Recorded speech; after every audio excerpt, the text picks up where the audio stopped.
नमस्कार दोस्तों, स्वागत है आप सभी का आपके अपने YouTube चैनल सरकारी भारत में। दोस्तों आज की इस वीडियो के अंदर हम बात करने वाले हैं SSC MTS एग्ज़ाम 2021। आज है 18 अक्टूबर 2021। थर्ड शिफ्ट के लिए most important most expected math जी के रीजनिंग के क्वेश्चंस को देखने वाले हैं।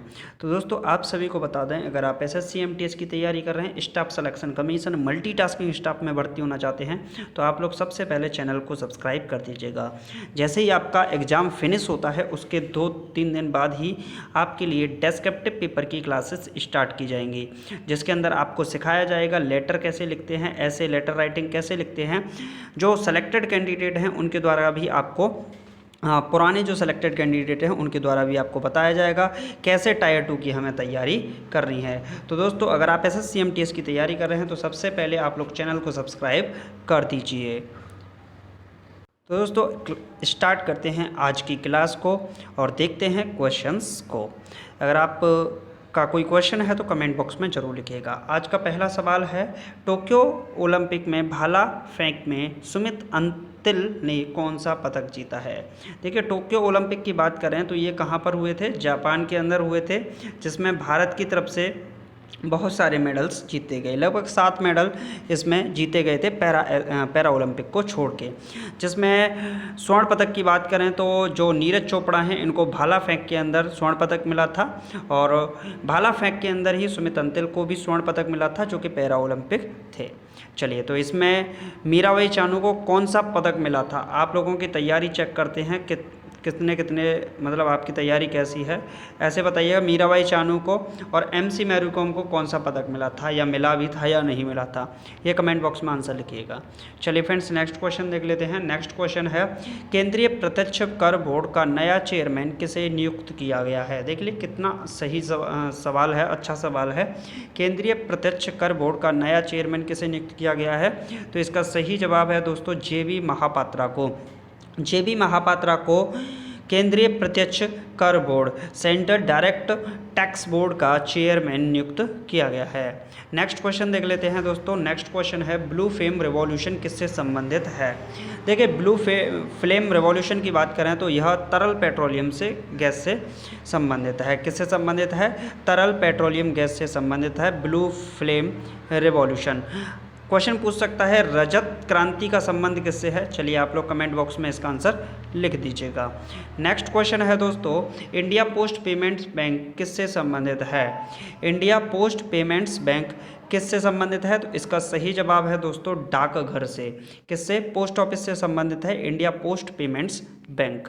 चलिए फ्रेंड्स, नेक्स्ट क्वेश्चन देख लेते हैं। नेक्स्ट क्वेश्चन है रीजनिंग का, आसान सा सवाल आपके पेपर में पूछा जाता है। क्वेश्चन है, नोएडा को NOIDA को STNIF के रूप में लिखा जाता है, तो उस कोड के रूप में मेरठ को यानी मेरुत को क्या लिखा जाएगा। तो इस टाइप के क्वेश्चंस एग्जामिनेशन में पूछता ही रहता है। तो कोडिंग डिकोडिंग का कोई भी सवाल हो, सबसे पहले मैं क्या बताता हूँ आपको, उसकी नंबरिंग लिख दीजिए। सबसे पहले नोएडा की बात करें तो N आता है 14 पर, S आता है कितने पर, 19 पर, यानी कि 14 से 19 पर जाना है तो मुझे कितना ऐड करना होगा, प्लस का 5। क्लियर है। O आता है 15 पर, T आता है 20 पर, 15 से 20 पर जाना है तो कितना करना होगा, मुझे प्लस का 20 करना होगा। नेक्स्ट देखते हैं, I आता है 9 पर, N आता है 14 पर, भैया मुझे पहुंचने के लिए प्लस का 5 जोड़ना पड़ेगा।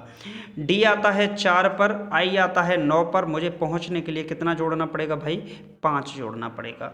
A आता है 1 पर, F आता है 6 पर, पहुँचने के लिए कितना जोड़ना पड़ेगा, 5 जोड़ना पड़ेगा।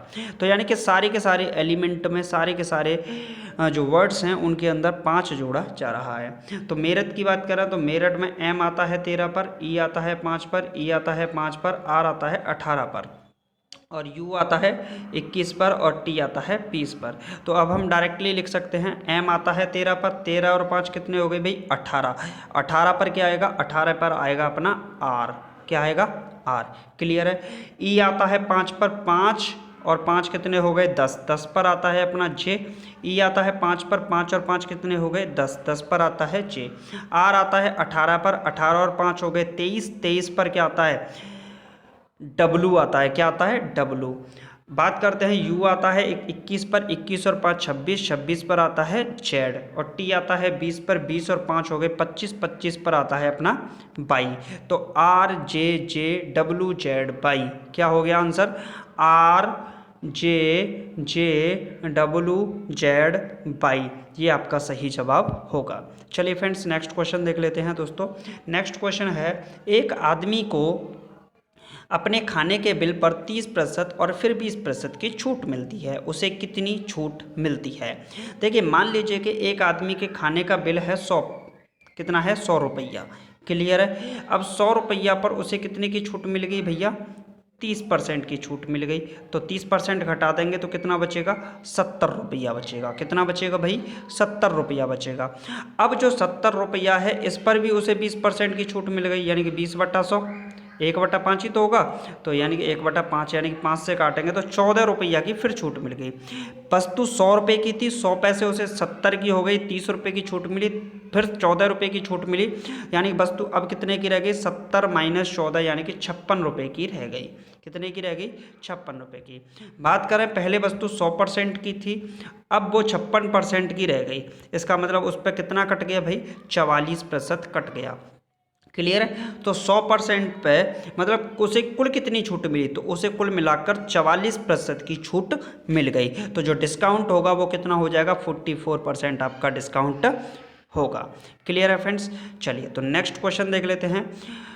नेक्स्ट क्वेश्चन है दोस्तों, नाबार्ड ने अपने 39वें स्थापना दिवस पर पहली बार किसका आयोजन किया है? तो नाबार्ड है उसका 39वें स्थापना दिवस पर किसका आयोजन किया? डिजिटल चौपाल का। किसका किया? डिजिटल चौपाल का। चलिए फ्रेंड्स नेक्स्ट क्वेश्चन देख लेते हैं। नेक्स्ट क्वेश्चन है, हुमायूं और शेरशाह के बीच में चौसा का युद्ध कब हुआ था? देखिए बात करें हुमायूं की और शेरशाह की, तो हुमायूं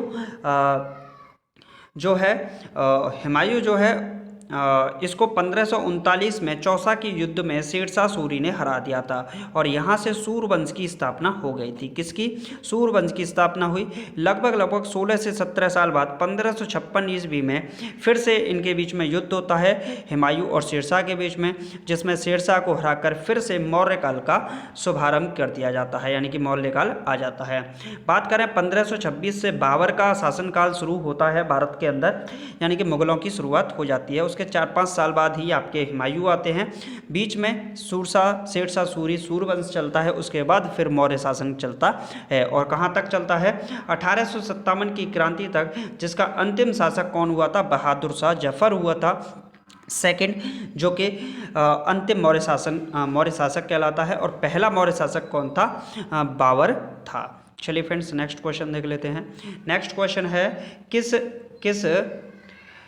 राज्य सरकार ने रोको टोको अभियान की शुरुआत की है? देखिए कई सारे अभियान हैं, जैसे छतरी योजना है, तो ये छतरी योजना कहाँ की है? उत्तर प्रदेश की है। सुकन्या सुमंगला योजना है, ये कहाँ की है? उत्तर प्रदेश की है। ई कैबिनेट योजना कहाँ की है? हिमाचल प्रदेश की है। इसी तरीके से आपसे पूछ सकता है रोको टोको, मैं इसको जब भी बोलता हूँ ऐसे बोल देता हूँ, रोको टोको और ठोको। ये कोरोना काल के अंदर चलाई गई थी बिना मास्क वाले लोगों को प्रतिबंधित करने के लिए एक तरीके से। तो रोको टोको अभियान इसके तहत कहाँ चलाई गई थी? मामा की नगरी मध्य प्रदेश के अंदर इस अभियान को चलाया गया था। चलिए फ्रेंड्स नेक्स्ट क्वेश्चन देख लेते हैं। नेक्स्ट क्वेश्चन है, एक धावक 200 मीटर की रेस 24 सेकंड में पूरी करता है, उसकी गति किलोमीटर प्रति घंटे में बताइए। भाई स्पीड बतानी है। स्पीड का फॉर्मूला क्या होता है? डिस्टेंस अपॉन टाइम, यानी कि चाल बराबर दूरी बटा समय। तो दूरी कितनी है भैया? 200 मीटर, और समय कितना है? 24 सेकेंड।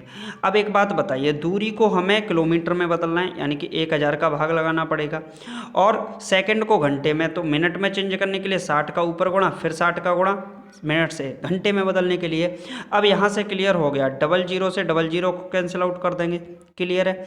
2 से कर देंगे इसको 5 बार कैंसिल आउट, 5 से करेंगे इसको 12 बार, और 12 से इसको करेंगे 2 बार, और 2 से इसको करेंगे 30 बार।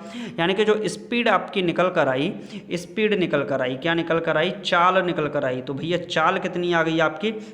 चाल आ गई 30 किलोमीटर पर घंटा। क्या आ गई भाई? 30 किलोमीटर पर घंटे की चाल होगी उसकी, उस धावक की। क्लियर है? चलिए फ्रेंड्स नेक्स्ट क्वेश्चन देख लेते हैं। नेक्स्ट क्वेश्चन है 0.1 का कितना प्रतिशत 0.01 है। देखिए बात पूछिए आपसे 0.01 की, तो 0.01 ऊपर होगा, ठीक। और आपका ऑप्टेंड वैल्यू बोल सकते हैं इसको, और टोटल वैल्यू कितनी है 0.1। भाई 0.1 का कितना प्रतिशत है 0.01, तो यहाँ ऊपर आएगा ये मल्टीप्लाई बाई 100। प्रतिशत निकालने के लिए 100 का गुणा करते हैं। अब यहाँ अगर मैं एक जीरो लगा देता हूँ तो पॉइंट से पॉइंट कैंसिल हो जाएगा। क्लियर है? तो 1/10 गुणे 100%। क्लियर है भाई? तो 10 से उड़ाएंगे तो कितनी बार 10%, तो ये कितने प्रतिशत हो जाएगा 10% हो जाएगा, और 10% इस सवाल का सही जवाब होगा। चलिए फ्रेंड्स नेक्स्ट क्वेश्चन देख लेते हैं। नेक्स्ट क्वेश्चन है कंप्यूटर डेटा की सबसे छोटी इकाई को क्या कहा जाता है। तो कंप्यूटर डेटा की सबसे छोटी जो इकाई होती है उसे बिट के नाम से जाना जाता है। किसके नाम से जाना जाता है दोस्तों? बिट के नाम से जाना जाता है।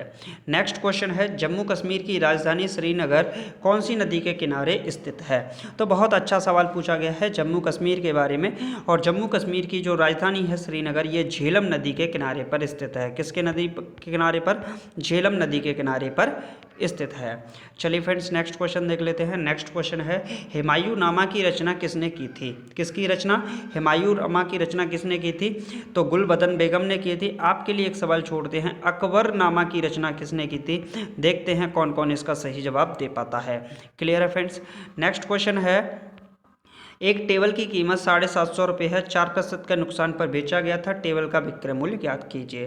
देखिए सेलिंग प्राइस की बात करें तो वस्तु का जो कॉस्ट प्राइस है वो कितना है 750 रुपया, उस पर 4% का डिस्काउंट काट दीजिए। 4% का मीनिंग कितना होता है 1/25, 25 से उड़ाएंगे 25 या 75 30, यानी कि 750 रुपये की वस्तु पर 30% का नुकसान पर बेचा गया, यानी कि कितने पर बेची गई 720 रुपये में उस वस्तु को बेचा गया होगा, और 720 ही उसका विक्रय मूल्य यानी कि सेलिंग प्राइस कहलाएगा। Clear friends?